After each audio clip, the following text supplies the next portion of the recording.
안녕하십니까. 무명의 그리스도인입니다.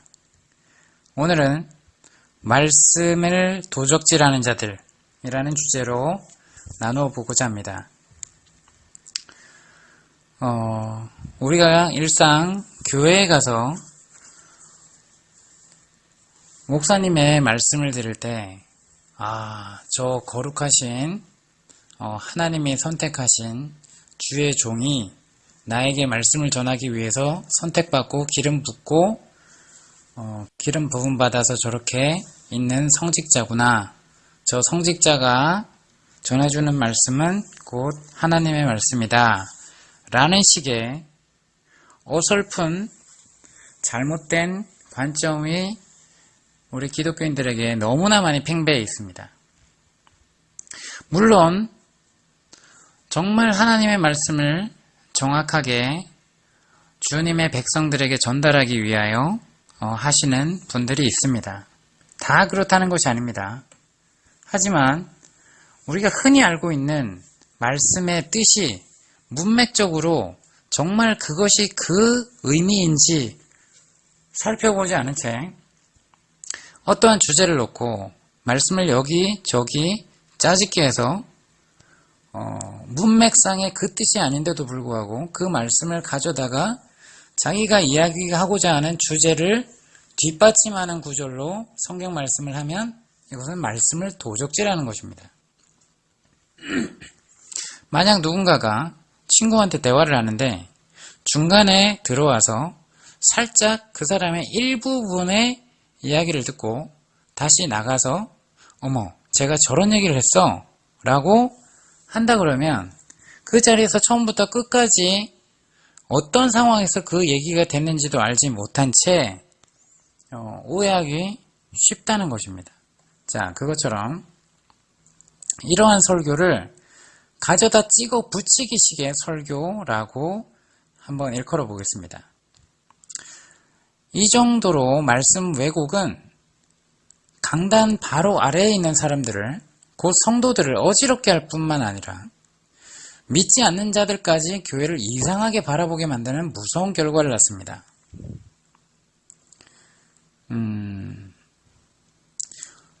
조중동은 초절정의 왜곡 보도로 유명하죠. 그들의 손을 거치면 말한 사람의 본인은 완전히 사라지고 그 말의 맥락과 전혀 상관없는 인상만을 받게 됩니다. 어쩌면 저렇게 말한 사람의 의도와 본의를 정반대로 전달하고 있는지 매우 의심스럽다는 것입니다. 신문, 그리고 TV, 대표적인 매스컴의 역할의 1차적인 역할은 메신저입니다.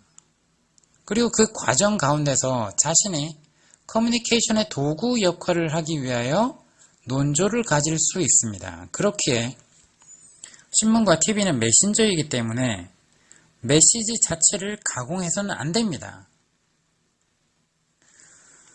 메시지 자체가 왜곡되지 않도록 최선을 다해야 합니다.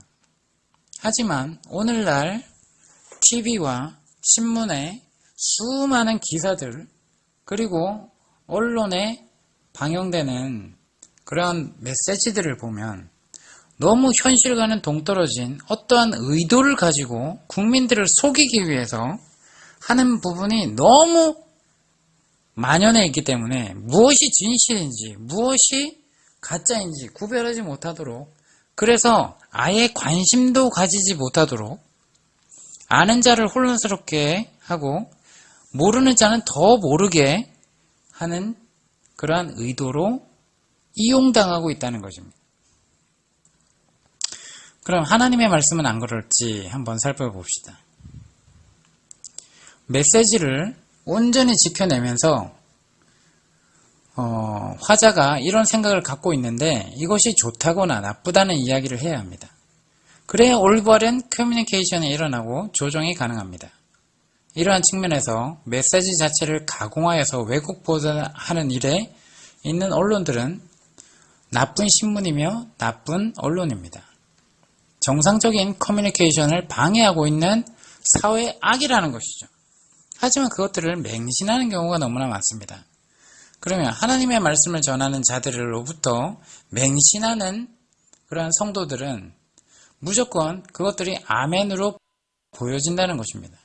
왜? 그들은 성경을 안 읽고 직접 성경을 확인하지 않았기 때문입니다.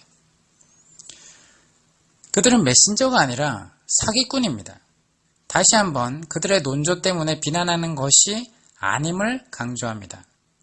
그들은 화자의 메시지를 가공하는 일에 일말의 양심까지도 버리고 그렇게 메신저로서의 자격을 상실했으며 이런 짓은 이간질꾼이나 사기꾼처럼 정상적인 거래와 커뮤니케이션을 방해하는 자들이 하는 짓이기 때문에 비난하는 것입니다. 자, 기독교회의 목사들도 현재의 메신저입니다.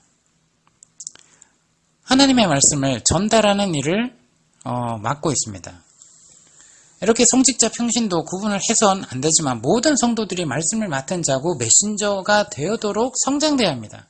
하지만 기독교 전통 가운데 잘못 왜곡돼서 내려온 성직자 평신도 개념 때문에 오늘날은 목사에게만, 성직자에게만 말씀 선포의 기능으로 주어졌고 위축돼 버렸죠.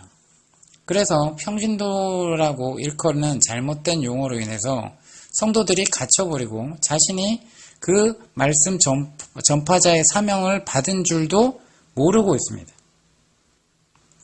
자, 그러면 좋습니다.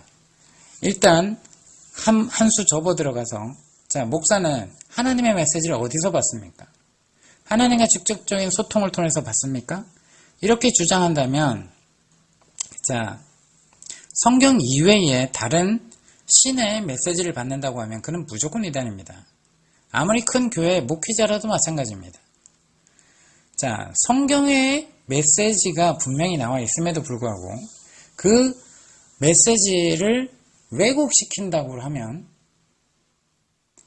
그것은 이단이죠. 만약에 교황이 동성애에 대해서 묵인한다거나 아니면 동성애가 맞다라고 한다면 명확하게 성경에 나와 있는 것들의 많은 말씀을 쓰레기통에 던져버리는 것일 것입니다.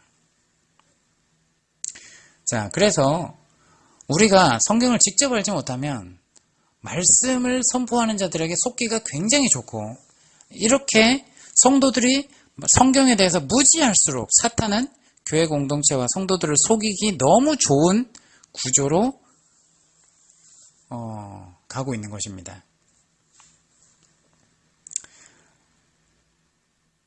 우리가 성경에 나와 있는 그런 내용들은 그때의 삶의 정황과 지금의 삶의 정황이 다르기 때문에 이해하기 힘든 부분이 있습니다. 그래서 성경을 연구할 때 교회사나 아니면 그 당시 상황을 알기 위해서 그 당시 문화나 이런 부분을 대해서 많이 연구를 하고 해야 될 것입니다. 성경을 연구하는 전문적인 과정을 거친 사람이 오늘날 말씀을 선포하기에 그것을 목사들이 감당하는 것뿐입니다. 그렇게 목사는 엄밀한 의미에서 의사, 변호사, 회계사와 같은 전문 인력으로 지금 활동하고 있는 것이죠.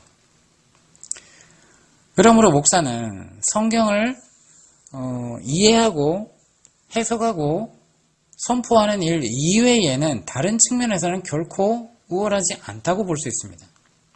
어느 목사가 자신의 일반적인 성도들과 하나님 사이의 중보자인 것처럼 한다면 그는 나쁜 목사라는 것이죠. 아무튼 목사는 성경에 기록된 하나님의 말씀을 그리스도인과 세상 앞에 왜곡되지 않도록 바른 메시지로 전달하는 메신저 역할을 해야 된다는 것입니다. 그리고 또한 그렇게 가르침을 받아 성도들도 성장하여 평신다 계급이기 때문에 나는 말씀을 선포할 수 없어 라는 잘못된 개념을 버리고 목사님들처럼 그렇게 성장해서 세상 가운데 불신자들에게 과감하게 말씀을 선포할 수 있고 예수 그리스도를 증거할 수 있는 증인의 삶을 살고 예배자다운 삶을 살아내야 된다는 것입니다. 목사들만 결코 말씀을 잘 지키고 우리는 평신도이고 세상에 살기 때문에 죄에 대해서 정말 그렇게 벗어날 수 없어 라고 생각하는 개념은 너무나 잘못된 것입니다. 자, 다시 돌아가서 성경의 본의를 왜곡하지 않고 설명해야 될 목사님들이 이 일을 제대로 하지 않는 경우가 너무나도 많다는 것입니다. 물론 실력이 모자라서 잘못하는 경우도 있을 것이며 잘못된 해석을 내놓을 때가 많이 있습니다. 인간으로서 충분히 이해할 수 있고 하나님께서도 불쌍히 여겨주실 거라 믿습니다. 문제는 도무지 모를 수 없는 내용, 너무도 분명해서 한 번만 읽어도 알 수 있는 내용을 전혀 다른 의미로 전달할 때가 너무나 많다는 것이 문제라는 것입니다. 자, 대표적인 예를 한번 들어보겠습니다. 우리가 잘 아는 금식에 대한 부분, 이 부분도 여러분들이 다시 한번 읽어보시기 바랍니다. 그리고 말라기에 대한 11조의 부분 다시 한번 읽어보시기 바랍니다. 그리고 갈라디아서 그리고 사도행전 이것에 대해서 분명하게 그 당시 교회의 문제점이 뭐였고 그 당시 어떻게 그 문제를 극복했는지 다 나와 있습니다. 하지만 이것을 문맥을 다 무시하고 그 한 구절 한 구절씩 빼서 다른 주제의 부연 설명을 하기 위한 근거의 말씀으로 사용된다면 이것은 완전히 왜곡된 말씀으로 변질된다는 것입니다. 이 부분은 구절에 따라서 다시 한번 주제를 나누어서 다루어 보겠습니다. 자, 오늘은 마태복음 11장 28절에 있는 참으로 유명한 구절이죠. 수고하고 무거운 짐진 자들아 다 내게로 오라. 내가 너희를 쉬게 하리라.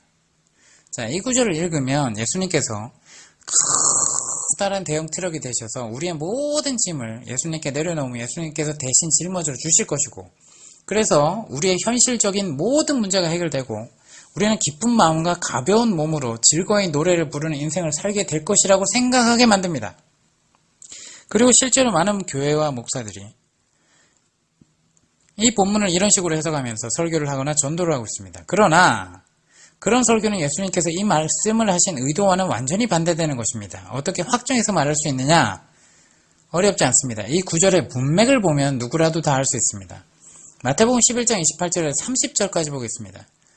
수고하고 무거운 짐진 자들아 다 내게로 오라. 내가 너희를 쉬게 하리라. 나는 마음이 온유하고 겸손하니 나의 멍에를 메고 내게 배우라. 그리하면 너희 마음이 쉼을 얻으리니 이는 내 멍에는 쉽고 내 짐은 가벼우니라 하시니라. 자, 이 세 구절만 일단 보시죠. 예수님께서 우리를 쉬게 해주시겠다면서 일반적으로 생각하는 방식의 쉼을 주시겠다는 약속은 어디에도 없습니다. 오히려 예수님께서는 쉼을 주겠다고 하시고서는 나의 멍에를 메고 내게 배우라. 그리하면 너희 마음이 쉼을 얻으리라고 하십니다. 예수님께서 짐을 대신 짊어지시는 것이 아니라 오히려 예수님의 짐까지 우리 위에 더하시고서 짐을 지는 법을 배우게 해서 우리에게 쉼을 주겠다고 하십니다. 예수님의 짐이란 세상의 모든 죄를 대신해서 죽으시는 십자가의 죽음을 얘기하는 것입니다. 그 짐을 우리에게도 짊어지라는 말씀이며 그렇게 하면 우리가 마음의 쉼을 얻을 것이라는 말씀임이 너무도 분명합니다. 그런데 많은 목사들이 물론 그렇지 않은 목사님들도 있습니다. 근데 많은 목사님들이 마치 현실적이고 물질적인 어떤 문제들을 예수님께 내려놓으면 예수님께서 알아서 해결해 주실 것이고 우리는 즐겁게 믿기만 하면 된다는 식으로 설교를 합니다. 이 정도는 초등학생의 독해력이면 충분히 다 이해할 수 있을 것인데도 말이죠. 그런데 목사들은 왜 이 본문을 가지고 마치 예수님께서 커다란 대형 트럭이 되시니 당신들의 모든 질문 예수님께 내려놓으십시오. 맡기십시오. 라는 설교만 할까요? 몰라서일까요? 이걸 몰라서 그렇게 설교했다면 그는 목사를 할 자격이 없는 자입니다. 그렇지 않습니까? 알았을까요? 알았다면 왜 말씀을 왜곡합니까? 제가 보기에는 물질 숭배에 굴복하고 있기 때문에 그 관점으로밖에 말씀이 안 보이기 때문입니다. 교회의 크기를 자신의 성공의 척도로 놓고 오로지 많은 사람들을 모으려다 보니 뭔가 세상에 내놓았을 때 달콤하고 꽂히는 말이 필요했고 감성적으로 성도들의 마음을 자극할 말이 필요했습니다. 그래서 문맥과는 상관없이 수고하고 무거운 짐진 자들아 다 내게로 오라 내가 너희를 편히 쉬게 하리라 하는 구절만 말하고 있는 것입니다. 그러나 그것은 위에서 확인한 것처럼 예수님께서 하려는 본질적인 의도의 말씀이 아닙니다.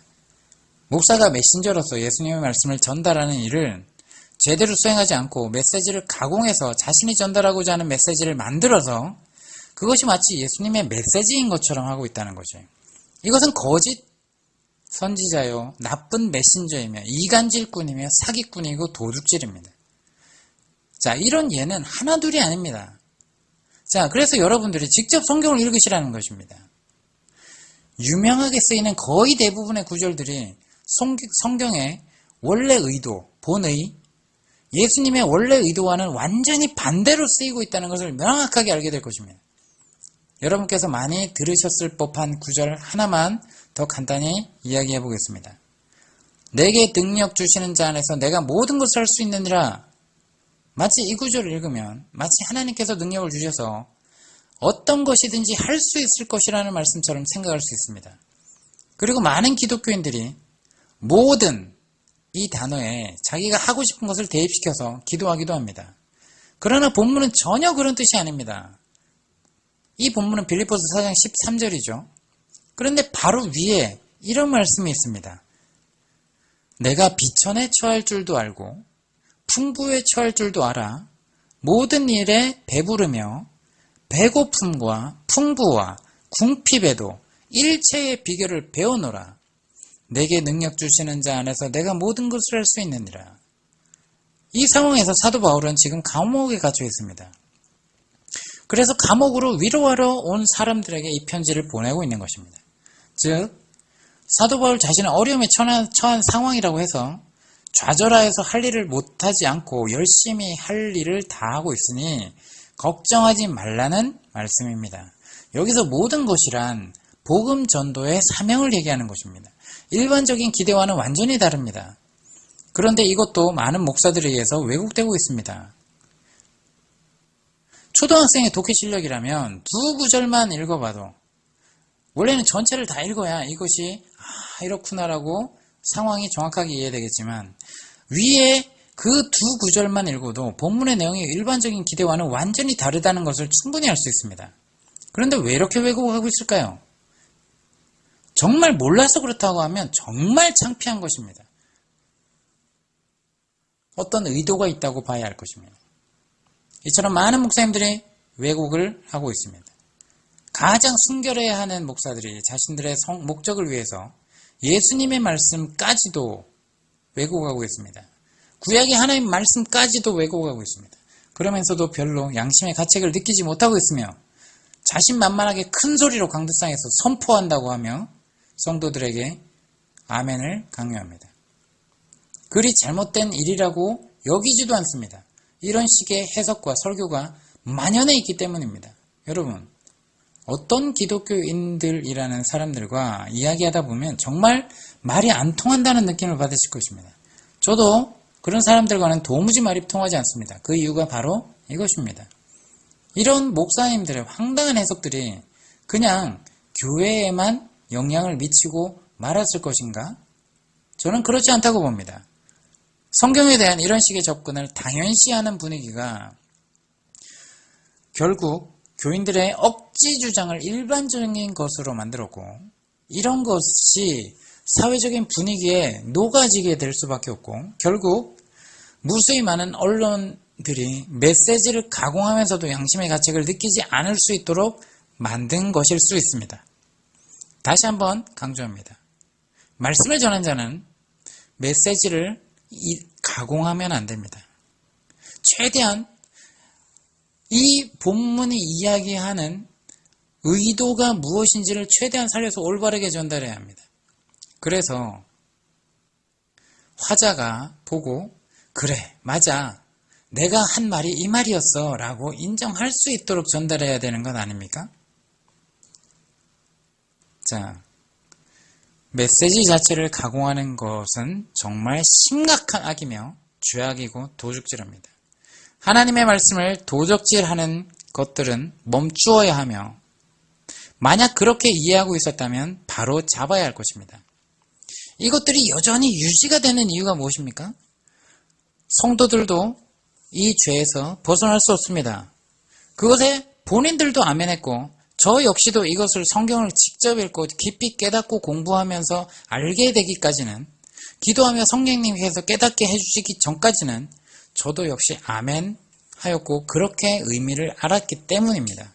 여러분, 직접 성경을 읽으십시오. 직접 성경을 기도하면서 골방에서 하나님과 대화하시면서 이 말씀의 의미가 무엇인지 읽어보시기 바랍니다.